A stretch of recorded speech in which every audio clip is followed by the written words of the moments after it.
gentlemen, welcome to Coach Up with Talent.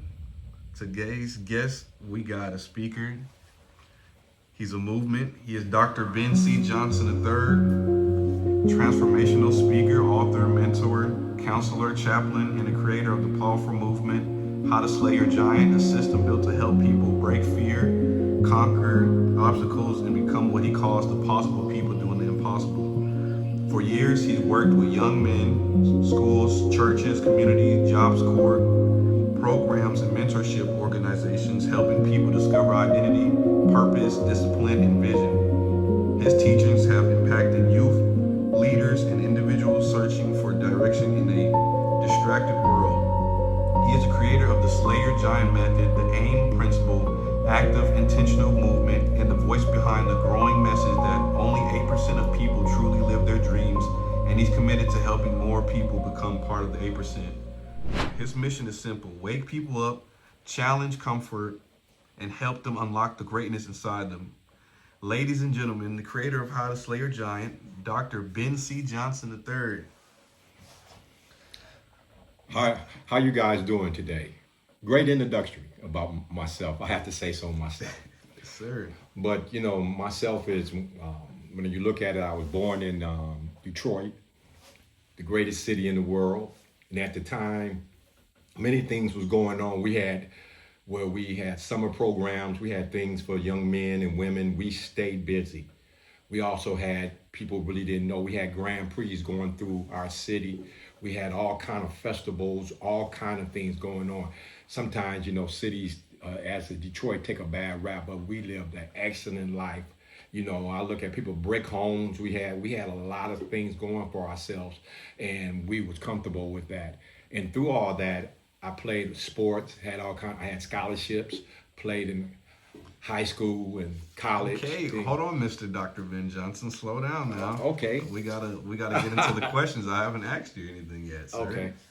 But as y'all know, this is his son, Christopher Benjamin Johnson IV. But today, y'all finally get to hear the real story behind the man everybody keeps seeing online. Not just the motivational videos, not just the giant talk, but here's the real mindset, the real pain, the real experiences that created him.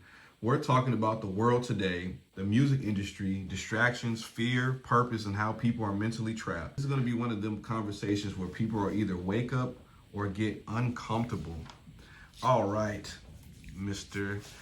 Dr. Ben Johnson, what was your childhood really like growing up? My childhood was great in a sense because I played sports. I was great at football, basketball, baseball. I was, a person that just excelled in all type of things. And at the time when I was growing up, a lot of good things happened in Detroit, Michigan.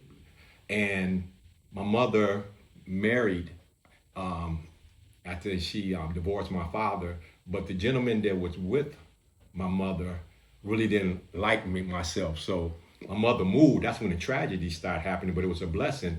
And he told my mother, either you get rid of me, which was Ben, which my mother called me Chris, or I leave. So my mother said, as a great mother said, you have to leave. So my mother struggled. We had this huge house with my brother, my sisters, 2 sisters and 1 brother. So things started really getting carried away, and I had some great neighbors that helped me show me how to cut the grass, all this.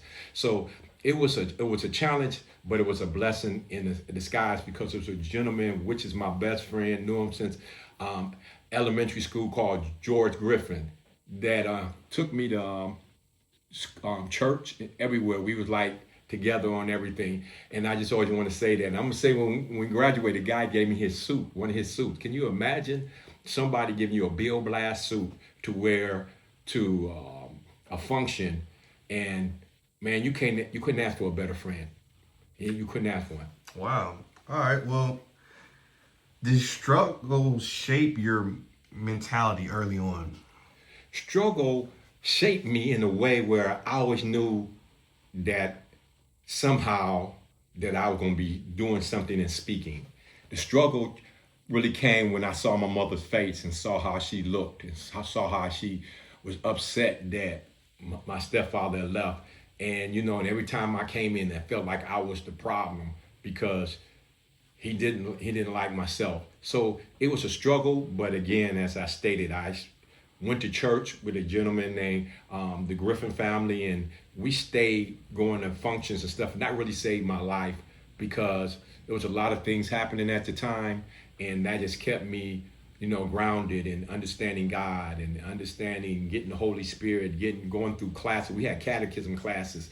Imagine that, catechism classes 1, 2, 3, and 4 talked about everything at a young age. We had groups of people in there, and I had to say the church I went to was a bunch of millionaires. I was gonna get a drink of water. A bunch of millionaires, and they were Caucasian, and they really took time with me because I was bad. I wasn't doing the work. We had like 50 pages of work. We had lessons. And then I finally looked and said, man, these people must love me for all what I put them through. And it brought me to tears. And from that point, I start changing and understanding that there's people out here that love you.